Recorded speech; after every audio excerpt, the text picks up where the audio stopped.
네, 안녕하세요. 별이 빛나는 밤의 특별한 종목 시간입니다. 자, 오늘도 돌아왔습니다. 오늘 시장은 그래도 좀 상승이 나와서 좀 기대감을 갖고 바라봐도 될지 궁금하시죠? 이 안에서 어떤 종목을 픽해봐야 될지도 알아보도록 하겠습니다. 오늘은 타이밍의 대가 황대현 매니저와 함께할게요. 안녕하세요. 예, 안녕하세요. 네, 매니저님, LG화학이 빠졌는데도 네. 시장이 올라갔다라고 네. 해주셨어요. 오늘 좀 기대감을 가져도 될지가 궁금한데 최근에 좀 외국인 매수랑 코스피 지수랑 연동이 좀 같이 되는 것 같아요. 네, 그렇습니다. 시장 체력이 상당히 자생력이 높아졌다는 것을 우리가 오늘 느꼈습니다. 왜냐하면 LG화학에 대한 이런 파우치 부분에 대한 악재가 좀 있었습니다. 그래서 2차 전지 관련주 3대 SK이노베이션도 주가가 많이 빠졌는데 그런데도 불구하고 반도체 관련 SK하이닉스를 비롯해서 중소형 반도체들의 주가 탄력이 있었고요. 또 현재 경기 관련주에 또 한전이라든가 이런 종목군들의 탄력이 좀 있었습니다. 그래서 이런 부분을 볼 때 가을 같으면은 만약 LG화학의 악재가 나왔으면 주가가 뻥 뚫렸습니다, 하방으로. 그런데도 불구하고 움직이는 것은 가는 종목은 가더라 이것입니다. 그래서 LG화학도 이제 주가 흐름이 신성장의 흐름에 있기 때문에 일시적인 돌발 악재로 봅니다. 그래서 그런 것이 마무리된다면은 이러한 선순환 상승이 2월과는 다르게 꾸준하게 성장과 실적이 있는 종목군들이 나타날 수 있다 보고요. 지금은 상당히 기회의 장이다라고 보시면서 이러한 성장 플러스 실적의 종목군들을 잘 접근하시면 상당히 수익이 날 수 있다 말씀을 드립니다. 그렇게 또 성장성이 있을 만한 종목을 오늘 또 꼽아오셨을 것 같은데 네. 그 전에 우리 매니저님이 어려운 장에서도 목표가를 터치해내셨어요. 네. 바로 현대일렉트릭 되겠는데 오늘 25,000원의 목표 주가를 딱 터치했습니다. 근데 기관 매수가 쭉 들어오고 있더라고요. 네, 네. 좀 더 바라봐도 될까요? 예, 연기금 쪽에서 이제 많이 좀 매수가 좀 들어온 부분인데 이 종목은 제가 말씀드려 상당히 아까 말씀하신 대로 어려운 장인데도 불구하고 급등은 아니지만은 점진적인 반등이 좀 이루어졌던 종목군 중에 하나다 이렇게 볼 수 있습니다. 특히 이제 제가 12월 3월 5일 날 매수 이제 말씀을 드렸는데 충당금 부분이 이제 마무리됐다라는 걸 말씀드렸어요. 네. 그래서 3년 동안 상당히 고생했기 때문에 고진감래, 이제 영업이익률이나 이러한 부분이 또 신사업 부분에 대한 기대치가 높다 이렇게 말씀드렸습니다. 그래서 상당히 어려운 장인데도 불구하고 주가 상승이 좀 있었고 또 사업 구조 조정에 따른 수익성 개선이 나타날 수 있다는 부분을 말씀드렸습니다. 그래서 상당히 이런 장에도 주가 탄력은 결국 성장과 어떤 미래 가치가 주가에 반영됐다고 봅니다. 그래서 우리가 투자 전략을 이렇게 말씀을 드리면 물론 이제 오늘 고점에서 약간 운봉이 나타났습니다. 그래서 상당히 이제 단기적으로 고점이라고는 볼 수는 있습니다. 그러나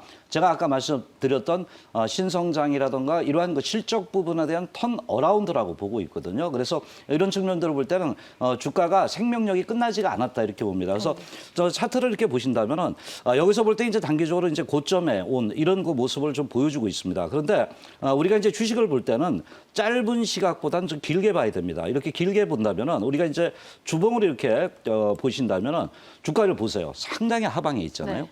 그래서 주봉상 이제 모양을 만들고 있고 기업의 가치가 변화되고 있기 때문에 물론 짧게 매매하시는 분은 이런 부분에서 단기 이익 실현을 해도 되겠지만 제가 볼 때는 단기 조정이 있더라도 제가 항상 추구하는 게 추세 매매입니다. 그래서 이런 추세가 살아있을 때는 가다가 밀리더라도 도리어 저점 매수라든가 이런 부분에서 어떤 2차 목표가까지 끌고 가는 이런 전략이 필요하다 보는데 지금 그 흐름을 볼 때는 약간 이제 조정을 줬지만 여기서 볼 때 조정 이후에 반등을 예상을 하시면 됩니다.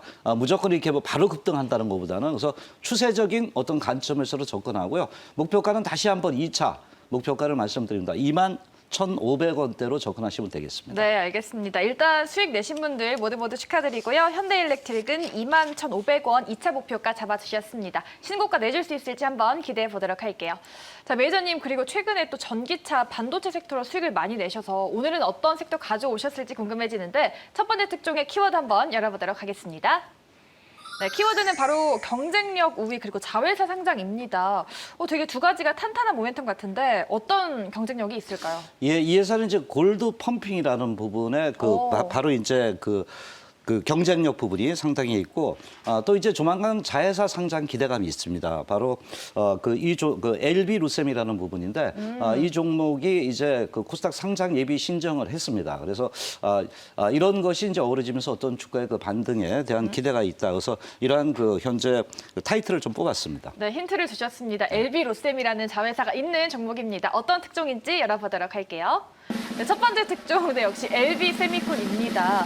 이 종목은 근데 예전에 방탄소년단 관련주로 대표적인 그렇죠. 종목이었잖아요. 그런 부분에서도 좀 부각이 됐었죠. 그럼 지금은 앞서 말씀드린 골드 범핑 뭐라고 하셨죠? 네, 바로 이제 그 비메모리 그 범핑 비메모리 부분인데, 쪽이요. 예, 바로 이제 테스트 장비 업종입니다. 그래서 과거에 이제 그런 부분에 엮여 있지만은 저는 이제 기본적으로 가장 보는 것이 기업의 어떤 실적 이런 부분이 아닌가 이렇게 보는데, 아까 말씀드렸던 바로 경쟁력의 우위라는 것은 바로 이제 독점적인 어떤 기술력이 있어야 됩니다. 그런데 이 기업 같은 경우는 이제 전방 산업의 TV라든가 모바일, PC 뭐 이런 부분에 다 들어가는 이러한 그 수요가 상당히 견조하다 이렇게 좀 보시는데, 아까 그 골드 범핑 부분을 말씀드렸습니다. 그런데 이것은 웬만한 원가 경쟁력을 갖고 있지 않고는 후공정 쪽의 테스트인데 들어오기가 힘듭니다.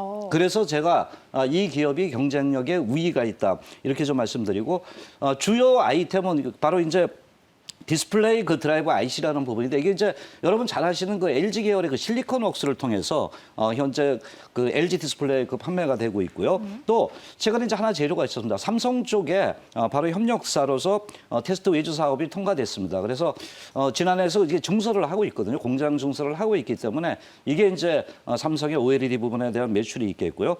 또한 이제 제가 아까 자회사분을 말씀을 드렸잖아요. 네. 바로 LB 루셈이라 이렇게 보는데, 이 회사는 이제 LG 계열이었습니다. 그런데 일본과 OK와 LG그룹과 이제 합작 회사를 설립을 했던 부분인데, 이게 이제 바로 LB 계열로 넘어갔습니다. 지분 68%를 넘겨가지고 이제 바로 그 LB 그 주식회사 LB에서 현재 지배 구조를 갖고 있는데, 중요한 거는 코스닥 상장 예비 심사를 청구를 했다는 겁니다. 그럼 대개 이제 2, 3개월 걸리거든요. 공모가라든가 이런 부분을 볼 때. 그래서 올해 상반기에 상장 가능성이 좀 있지 않나 이렇게 좀 볼 수 있습니다. 회사가 좀 탄탄합니다. 영업이익 부분도 보면은 한 300억대 되고요. 매출도 2천억대가 넘습니다. 그 영업이익률 한 15% 그 마지막으로 이제 이 기업을 볼 때 영업이익률이 상당히 좋아졌습니다. 준비된 그림을 보신다면 바로 매출액 부분은 어느 정도 이제 꾸준히 올라오고 있네요. 예, 조금씩 올라오는데, 바로 그 빨간 선을 보시면은 이것이 이제 영업이익률이거든요. 이게 좀 그래도 이제 가파르게 올라오고 있다는 겁니다. 지금 뭐냐면 매출 원가의 단가를 어떤 구조 개선으로 해서 수익률 부분에 흐름이 굉장히 높아졌다는 겁니다. 그래서 이런 종목들을 볼 때 종합적으로 아까 말씀드렸던 이러한 그 재료들이 그 반영이면서 주가의 어떤 상승에 대한 기대가 있지 않나 이렇게 말씀을 드릴 수 있습니다. 네, 실적도 상승 흐름을 타는데 주가 보면은 차트도 상승 흐름을 타고 있는 것 같아요. 네. 오늘은 특히나 양매수가 집중적으로 들어왔고 네. 4% 상승을 했습니다. 어디까지 좀 볼 수 있을까요? 예, 일단 뭐 차트로서 간단하게 투자 전략을 좀 말씀을 드리겠습니다. 정배열이 됐습니다. 이제 제가 정배열에서 시세가 난다라고 이제 말씀을 드렸던 부분이고, 고점에서 16,250원대에서 충분하게 가격 조정 이후에 이평을 다시 모아가고 있습니다. 단지 오늘 이제 강한 양봉이 나왔습니다. 그래서 쫓아가는 매매보다는 이렇게 기다렸다가 분할 매수 관점으로 접근하고요. 목표가는 15,500원대를 말씀드리고요. 손절 라인은 12,400원대에 접근하시면 되겠습니다. 네, 분할 매수 전략으로 좀 알려주셨습니다. LB세미콘 15,500원까지 저희가 한번 기대를 해보도록 하겠습니다. 자, LB세미콘 알아봤고요. 두 번째 특종은 어떤 키워드가 있는지 알아볼게요. 네, 악재, 선반영 그리고 외국인 수급입니다. 어떤 악재가 있었을까요? 예, 미국의 그 반덤핑 관세라는 부분에 악재가 네네. 좀 있었는데 알려진 악재고요. 외국인의 수급 부분은 최근에 들어와서 외국인들의 그 매수가 계속 꾸준하게 늘어나고 있는 종목군 중에 하나라고 볼 수 있습니다. 그럼 악재가 반영된 외국인 수급이 들어오고 있는 네. 두 번째 특종입니다. 종목명 열어보도록 할게요. 네, 기입니다. 한국타이어앤테크놀로지 되겠습니다. 이 종목 어떤 악재가 있었는지 자세히 말씀해 주시죠. 제목이 좀 특징 있지 않습니까? 몇 글자인가요? 제목이 너무 길어서 저도 몇 글자인가 세워봤습니다. 11자죠. 글자요? 상당히 제목이 길기 때문에 아마 네. 좀 많이 남을 겁니다. 아마 여러분들도 다 아시는 부분 중에 하나다. 그런데 이제 타이어가 뭐 이런 그 성장성이 있느냐 이제 이렇게 좀 보시는데, 뒤에 엔테크놀로지가 붙었습니다. 테크 쪽으로 또 성장성이 예, 있는 거죠. 그래서 그런 부분을 좀 말씀드리고 싶은데, 아까 네. 이제 미국의 상무부에서 이제 덤핑 관세 우려감이 있습니다. 근데 1년 전부터 해왔던 겁니다. 우리가 이제 내성이 붙을 때는 어느 정도 알려진 악재는 악재가 아니다 이렇게 보고 그럼 또 주가에도 좀 반영이 된 건가요? 그렇죠. 주가에 반영이 됐다고 볼 수 있습니다. 또한 최근 이제 이 기업도 그런 부분에서 이제 계속 그 반덤핑에 대해서 항소를 통해서 관세 세율을 갖다 계속 조정하고 있고요. 또 가격 인상이라든가 이런 그 생산지 변경하면서 이러한 미 상무부의 그 악재를 갖다가 어느 정도 지금 그 보완을 하고 있다고 보시면 되겠습니다.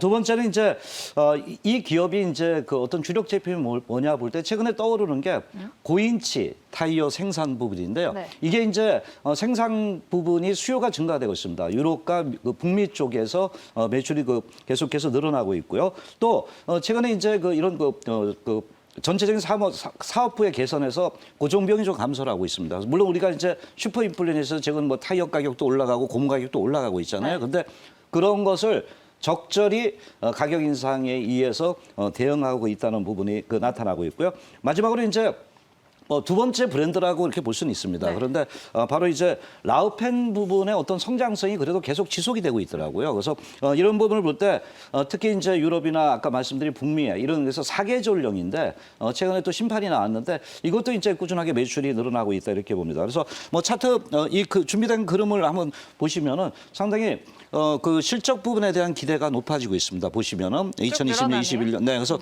꾸준하게 증가되니까 좀 그러니까 따박따박 안정된 종목이다. 네. 이렇게 그 접근을 좀 해볼 수 있겠습니다. 네, 이 종목 방금 찾아봤는데 BMW 드라이빙 센터에 타이어를 또 독점 공급한다는 네, 뉴스가 네. 오늘 나왔더라고요. 이 종목도 외국인 매수가 쭉 들어오다가 오늘 기관까지 가세했습니다. 네, 네. 어디까지 볼까요? 일단 뭐 차트 흐름을 보면서 말씀을 좀 드리겠습니다. 고점 이제 54,000원대에서 이제 그 조정을 줬습니다. 조정을 줘서 지금 20일과 61선 이평에 있고 5일선 이평이 지금 이제 하방으로 좀 되고 있는 부분인데 어쨌든 제가 볼 때 이런 그 기업 가치라든가 수급 부분이 안정이 되고 있기 때문에 지금 이제 약간 갇혀 있습니다. 그래서 이 부분이 이제 갇혀서 상방향으로 돌파를 하게 되면은 목표가는 1차적인 그 목표가를 볼 때 51,500원대를 좀 그 제시를 해드리겠습니다. 그리고 손절 라인은 43,000원대를 접근하시면 될 것 같습니다. 네, 이 종목도 좀 단기적으로 보시는 건가요? 약간 이제 단계적인 제 접근을 좀 하시는 것도 필요하다 봅니다. 네, 알겠습니다. 예. 현대차 그룹과 같이 커질 수 있는 기업이라고 봅니다. 네, 알겠습니다. 한국 타이어 앤테크놀로지 51,500원까지 잡아주셨습니다. 이 종목도 한번 내일장 더 기대를 해보도록 할게요. 자, 매저님 그리고 타이밍이 돼가시니까 오늘같이 중요한 장에서 어떻게 전략을 짜야 될지가 또 궁금하거든요. 어디서 들어볼 수 있을까요? 예, 오늘 그래서 준비를 했습니다. 10시 30분에 바로 방송 끝나는 무료 공개 방송이 있습니다. 특히 이제 최근 제가 2월 달에 이랬습니다. 바로 위기는 기회라는 부분을 말씀드렸고 또 지금 시대는 지금 장의 흐름은 선택과 집중이 가장 필요하다는 부분을 강조를 했습니다. 그래서 여기에 이제 추세에 맞물릴 때는 상당히 그 현재 그 수익률이 도리어 크게 날 수 있고요. 그래서 위기를 기회로 만들 수 있고 어떻게 우리 회원들이 수익률을 갖다 갖춰가느냐 이 부분에 대한 매매 기법을 다 말씀을 드리겠고요. 특히 오늘 한 가지 좀 첨부할 부분은 LG화학이 좀 많이 빠졌습니다. 그렇다면 만일에 이제 이런 배터리 관련 업종들을 어떤 그 관점으로 봐야 되느냐 이 부분도 좀 세세하게 말씀드리니까요. 궁금하시면 모두 10시 반 참석하시면 되겠습니다. 네, 위기를 기회로 바꾸는 전략, 또 다양한 전략까지 모두 기다리고 있으니까요. 꼭꼭 알아가시기 바라겠습니다. 네, 오늘 저희 별밤 특종이 준비한 순서는 여기까지입니다. 저희는 내일도 두 가지 특종 들고 나오도록 할게요. 고맙습니다.